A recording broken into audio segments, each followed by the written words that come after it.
Yeah.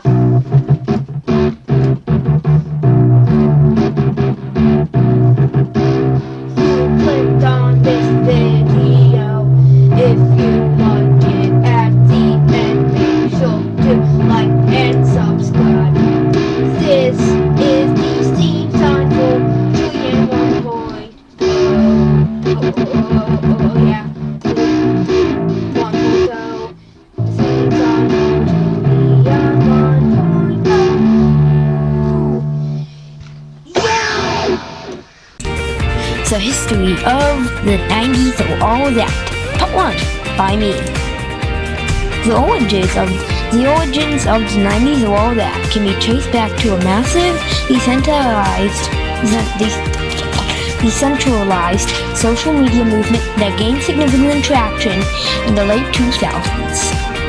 As the first generation of Nickelodeon kids, those born between the early 1980s and the mid-1990s, reached young adulthood, they began to express a collective yearning for the media landscape of their youth.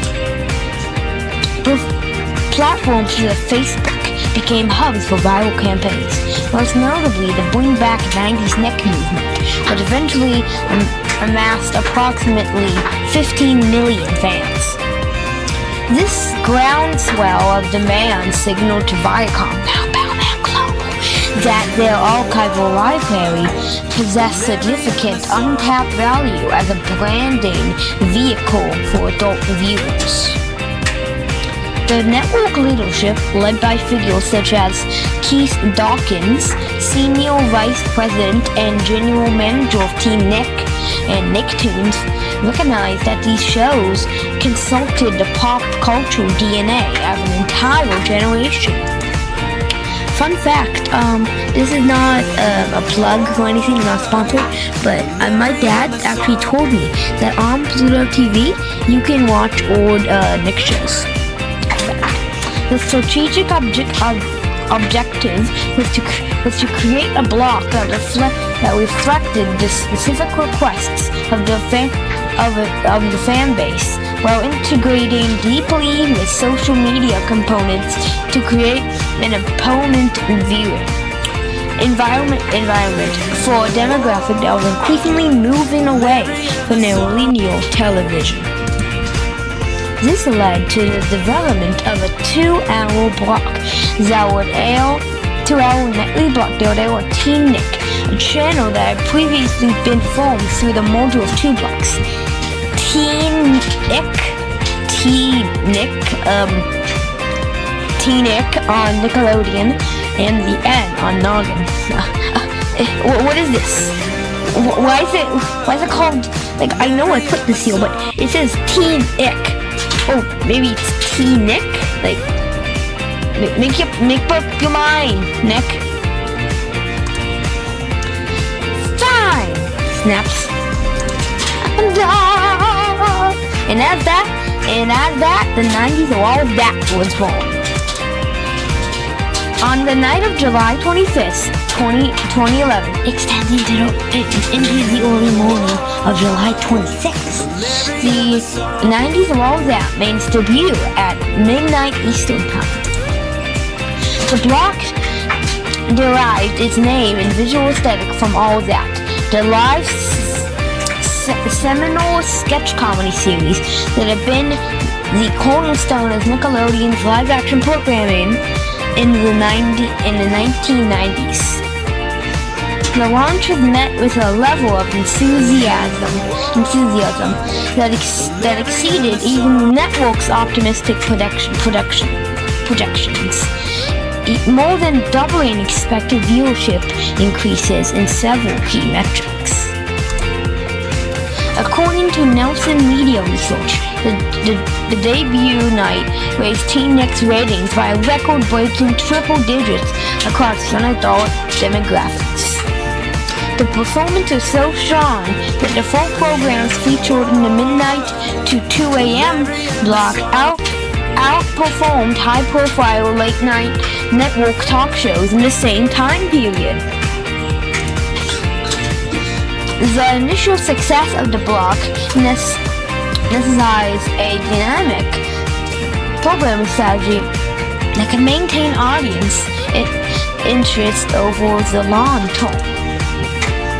Network executives quickly realized that while the pilot full-on shows were iconic, the deep library and Nickelodeon cloud rotation system to satisfy the nostalgia first of the audience. No, I think I'll just put myself right here. Actually, if you guys want to read how to do this.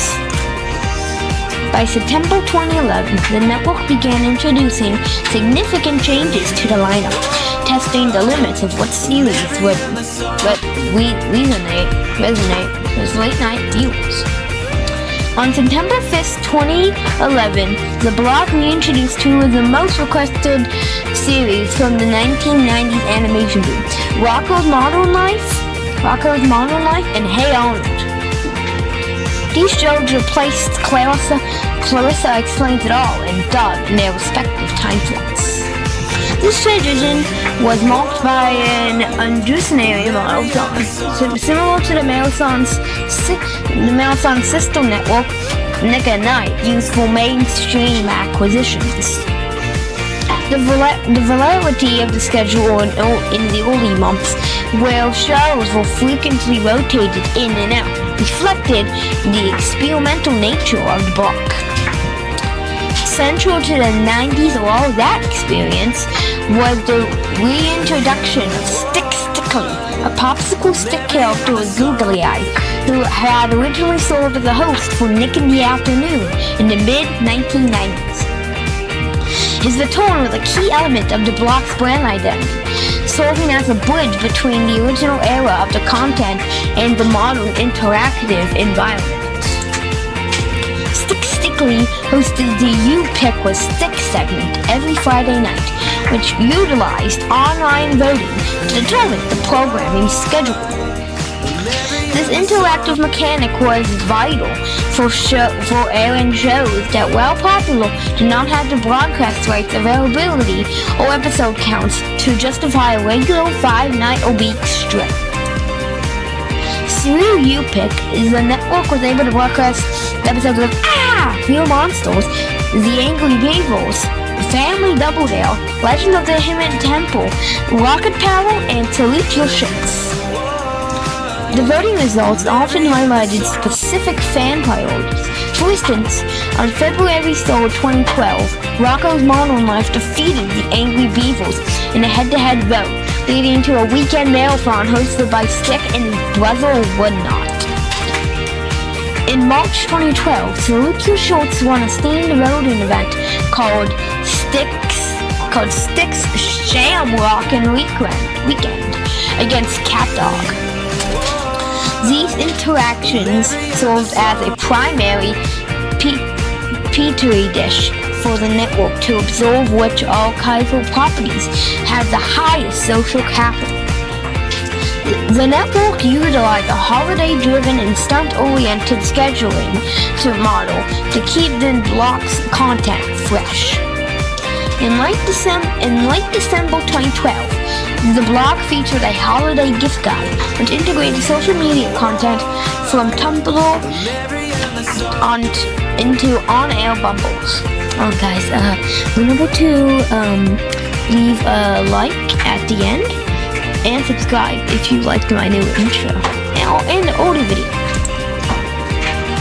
To conclude the block's first calendar year, the network aired Styx Clark's new year Sticky Eve, like this, on December 31st, 2011. This event was structured symbiotically. The regular-length series finales of The Secret World of Alex Mack, Kenan and Kel, Clarissa Explains It All, and Doug were aired before midnight, followed by their respective series premieres after the clock struck 12. This era of programming also saw the broadcast of Lost the Rail Media. On October 31st, 2011, the network aired Cry Baby Lane, a made-for-TV horror film that originally aired in 2000 and subsequently became an urban legend on the internet after it was reportedly banned for being too frightening for its original audience. The airing was framed as a write-in candidate success for the YouPick segment, although the voting mechanism did not officially support write-ins, indicating a curated narrative by the network to heighten engagement.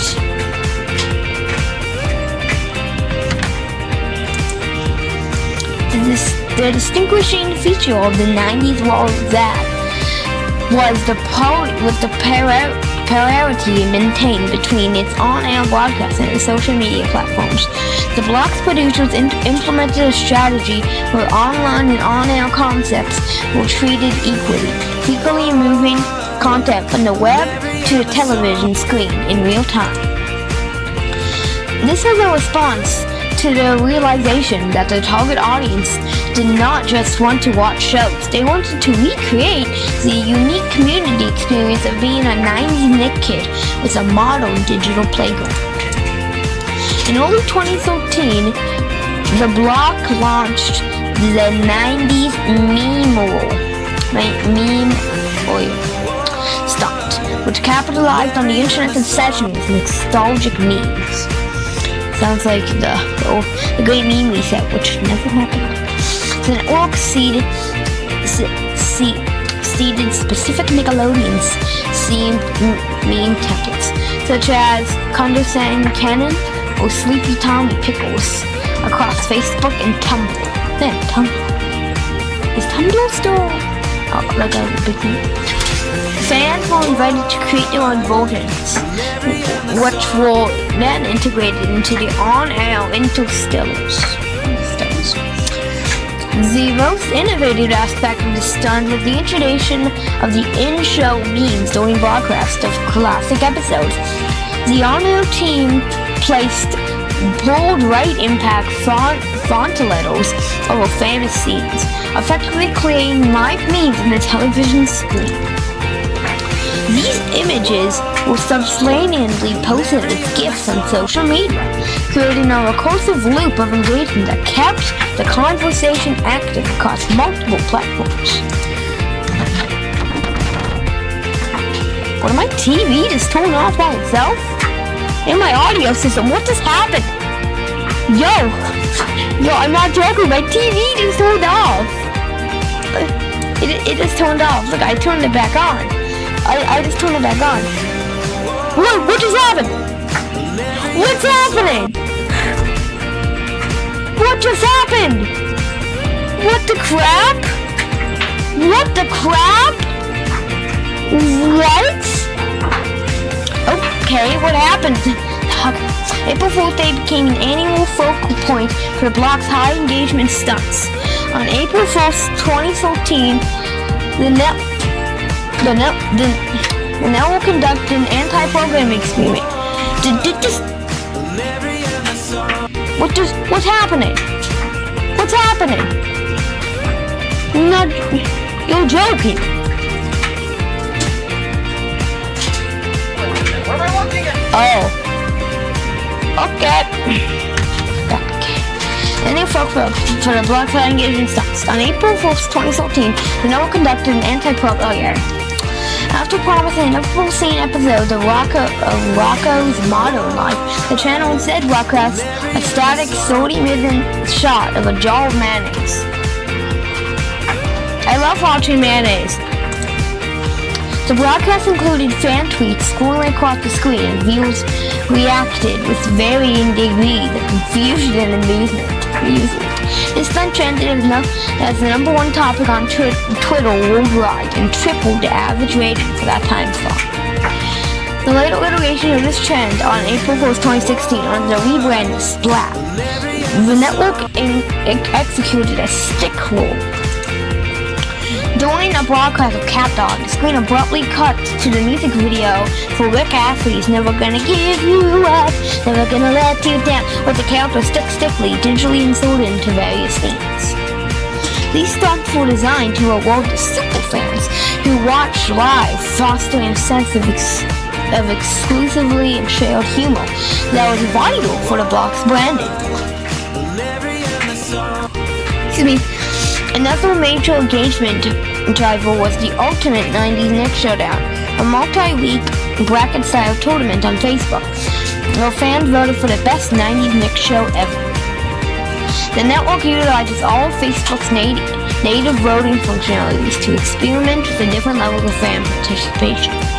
The network utilized all of Facebook's The tournament generated over 20 million impressions and culminated in Legends of the Hidden Temple being crowned the winner.